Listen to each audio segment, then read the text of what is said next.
The Honourable Leader of the New Democratic Party. Mr. Speaker, this matter is far too important to allow it to be swept aside with this kind of vituperation and evasion. The fact of the matter is that here in Nova Scotia, Feed Nova Scotia is regularly speaking about how we have the highest percentage of people anywhere in the country who report themselves as not being able to get enough to eat because they can't afford it. So I want to ask the Premier if he acknowledges simply that this in fact is a fact, or does he think that the New Democratic Party and Feed Nova Scotia are making these numbers up? The Honourable Premier. Mr. Speaker, again, I want to remind the honourable member, Mr. Speaker, he voted against the largest single tax cut that provided more money in the pockets of the very people he's talking about, Mr. Speaker. He voted against taking 60,000 people off the tax roll, Mr. Speaker. That's the record of the New Democratic Party, Mr. Speaker.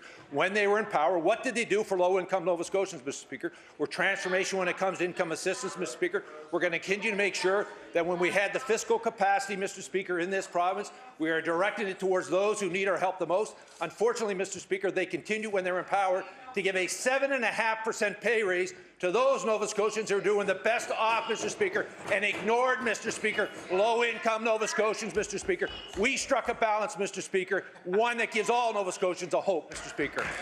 The Honourable Leader of the New Democratic Party. Mr. Speaker, this is far too important a matter for me to take the time of the House to debate about a matter of history, something that happened 6, 7, 8 years ago. I want to begin with the day the Premier was elected, because on that day, the most poorly paid people in Nova Scotia received the 4th highest minimum wage in Canada. But today, the most poorly paid people in our province receive the lowest minimum wage in the country.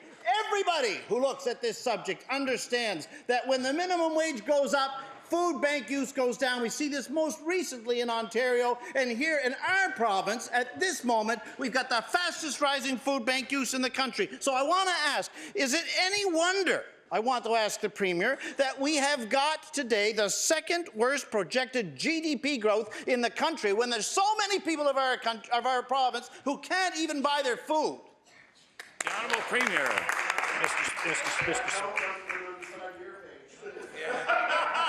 Mr. Speaker, I appreciate the honourable member going back to October of 2013 when we were elected, Mr. Speaker. We had a $500 million hole, Mr. Speaker, that the honourable member's party put us in. Mr. Speaker, where did they spend that money, Mr. Speaker? The very people he's talking about, Mr. Speaker, weren't mentioned. Order, please. The Honourable Premier has the floor. He's talking about, Mr. Speaker, weren't mentioned in any of their budgets, Mr. Speaker. The largest increase in income assistance happened under this government, Mr. Speaker. At the same time, Mr. Speaker, we were trying to control the cost of delivering services to Nova Scotians. What they did, Mr. Speaker, is saddle up to their union leaders, Mr. Speaker, and fight on behalf of it, continuing to drive, Mr. Speaker, escalating labour costs through the roof when they are leaving behind so many Nova Scotians. I want to remind the honourable member, we took 60,000 people off the tax roll, low-income Nova Scotians. We gave the largest single tax cut to low-income Nova Scotians, Mr. Speaker. At the same time, young people see a future for themselves, Mr. Speaker.